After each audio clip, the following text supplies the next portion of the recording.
கோபம்னு சொன்னா கம்மியா பேசுவேன், ரொம்ப கோபம்னா பேச மாட்டேன். நான் ரொம்ப கோபத்தில் நான் இருக்கேன். இருந்தாலும் என்னுடைய ஒரு கருத்துக்களை இங்க பதிவு செய்யணுங்கிறதுக்காக நான் பேசுறேன்.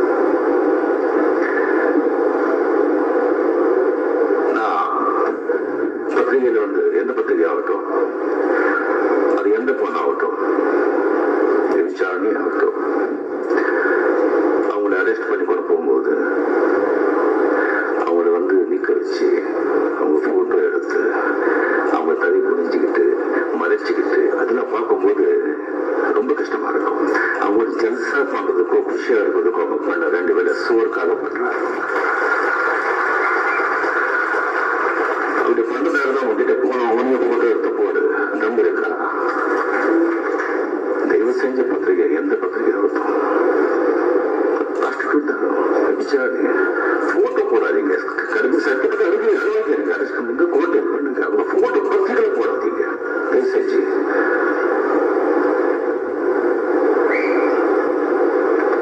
மாறி விடணும்.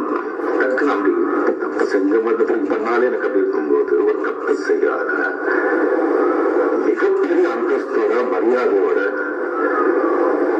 நாகரிகமா எந்த மாதிரி வாழ்க்கை அந்த மாதிரி மதிப்போட வாழ்ந்துட்டு இருக்கிற நண்பர்கள் அவங்களுடைய போட்டோ பேப்பர்ல பார்த்து இந்த மாதிரி சொல்லுவாங்க. ஃபர்ஸ்ட் ஒரு ஏப்ரல் ஃபர்ஸ்டான நான் நினைச்சுக்கிட்டேன். ஏப்ரல் போடுறாங்க, அப்படி இருந்தா கூட இப்படியா சத்தியமா சொல்றாங்க. தூங்கல இல்லை எனக்கு அப்படி இருக்கும்போது எப்படி இருந்திருக்கும்?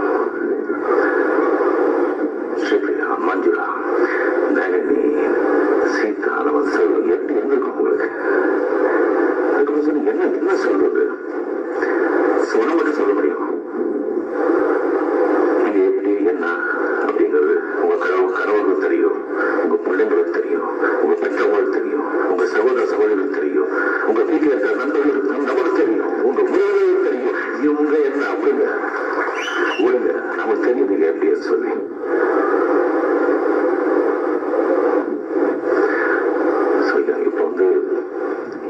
இப்பதான் நியூஸ் வந்தது, அந்த அசிஸ்டன்ட் டைரக்டர் வந்து அரெஸ்ட் பண்ணிட்டாங்க. அதுக்காக காவல்துறையினருக்கு நான் மனமார்ந்த நன்றியை தெரிவித்துக் கொள்கிறேன். அந்த ஆக்ஷன் எடுக்கிறதுக்கு ஒரு நேரம் ஆக்ஷன் பண்ணாம டாக்டர் கலைஞர் அவர்களுக்கு நான் நன்றியை தெரிவித்துக் கொள்கிறேன். தமிழக அரசாங்கத்துக்கு நான் நன்றியை தெரிவித்துக் கொள்கிறேன்.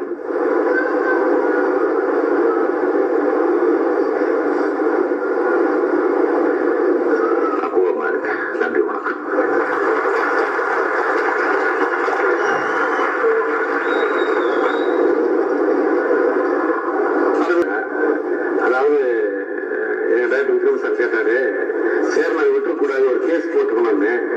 நமக்கு தான் எப்ப பாரு ஷூட்டிங்கு வேலை இதுல போகும்போது பெருசா தெரியாது, ரொம்ப கவலையா இருக்கும் மனசுல. கவலைப்பட்டு அது போறதான வாய்ப்பு இருக்காது. அதுக்கெல்லாம் செல்வமணி சார் சொன்ன மாதிரி அந்த செல் ஒரு அட்வொகேட் செல் ஏற்படுத்தி யாரை பத்தி யார் எழுதினாலும் உடனடியா அவங்க சின்ன ஒரு பேப்பர் லைன் கொடுத்துட்டு அப்ப உடனே அவங்க ஆக்ஷன் எடுக்கணும். அந்த மாதிரி அந்த நிலையில கொண்டாடணும். அது நிச்சயமா எல்லா யூனியனும் சேர்ந்து அதுக்கு ஃபண்ட் பண்ணணும். எந்த யூனியன்ல யாரை பத்தி எழுதினாலும் வரணும். ஏன்னா இப்ப என்னன்னா பிசிக்ஸ் எப்படி எழுதுன்னா ஒரு 5 பிசிக்ஸ் முதல் பிசிக்ஸ் படிப்பாங்க, அது நம்மளை பத்தி இருக்கும். முட்டாள்தனமே இருக்கிறாங்க, நீ வயசுக்கு போகவே இல்லைன்னுவா. அதுக்கடுத்து பிசிக்ஸ் படிக்கும் போது அப்படியா போட்டிருக்காங்க அப்படின்னு இவனே உண்மையை நினைப்பான். அதுதான் அந்த பிசிக்ஸோட மாயம். அது உண்மையிலேயே எல்லாமே பொய் என்பதை தன்னை பத்தி சொல்றது எப்படி பொய்யோ அப்படிதான் மற்றவரை பத்தி சொல்றது பொய் நினைக்கணும். ஸ்ரீபிரியா மேடம் சமூகத்தில் ஆடியோ பற்றி சந்திச்சேன். பேசும்போது மரியாதை கோயில் வார்த்தை சொல்லி அவங்க எல்லாரையும் அந்த அளவுக்கு திட்டினாங்க. அவ்வளவு ஒரு சன்மானத்தையும் தன்னை காத்து கொண்டிருக்கிறாங்க. அவங்களை பத்தி சொல்றது ரொம்ப சங்கடமா இருக்கு. நளினி மேடம் கூட பட்டிமன்றம் பேசினேன். அங்க பேசுறவங்க அத்தனை பேர் சிரிக்க வச்சாங்க, அவ்வளவு சந்தோஷமா பேசினாங்க. அவங்க வந்து இப்ப கண்ணீர் விட்டு போகும்போது ரொம்ப மனசு கஷ்டமா இருக்கு. அதனால இது முக்கியமானது. பத்திரிகைக்கே ஒரு தர்மம் இருக்குது. ஒரு பத்திரிகை வெளியிட்டாங்க, இன்னும் காலமாகி விட்டாருன்னு மறுநாள் போன் பண்ணி கேட்டாலாம், செதுக்கன் போட்டிட்டாங்க. உடனே மறுநாள் அவங்க போட்டாங்களாம், இன்னொரு காலமாகுதல் என்பதை வருத்தத்தோடு தெரிவித்துக் கொள்கிறோம். அதாவது உங்க நேக்கு பத்திரிகையாளர் நேக்கு. அதனால நீங்க வந்து உங்களை கண்டவங்க போட்ட உடனே நிச்சயமா ஒரு மன்னிப்பெல்லாம் வரும். அது அவங்க ரொம்ப சாதாரண சின்னதா போடுவாங்க. இப்படி எல்லாம் வந்து செய்தி உண்மை இல்லை என்று நினைத்து வருந்துகிறோம். அதனால அதுக்கெல்லாம் இடமே கொடுக்குறோம், மன்னிப்பே கிடையாது.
இப்ப பத்திரிகைக்காரர்கள் எல்லாரும் தப்பா சொல்லல, அவங்க எல்லாரும் நம்ம ஊக்கம் கொடுத்து அவங்களுடைய சப்போர்ட்லயும் தான் நாம வளர்ந்துருக்கோம். ஆனா ரோஹிணி சொன்ன மாதிரி ரொம்ப பர்சனலா இருக்கக்கூடிய ஒரு சில விஷயங்கள், அதாவது நம்ம வீட்டுல நம்ம வரக்கூடிய கெஸ்ட், அது ஒவ்வொருத்தர் நம்ம ரொம்ப தெரியாம நடக்கலாம், ரொம்ப நட்புறவங்க இருக்கலாம், உறவினர்கள் இருக்கலாம், இப்படி நாம பிரிச்சிருக்கோம்.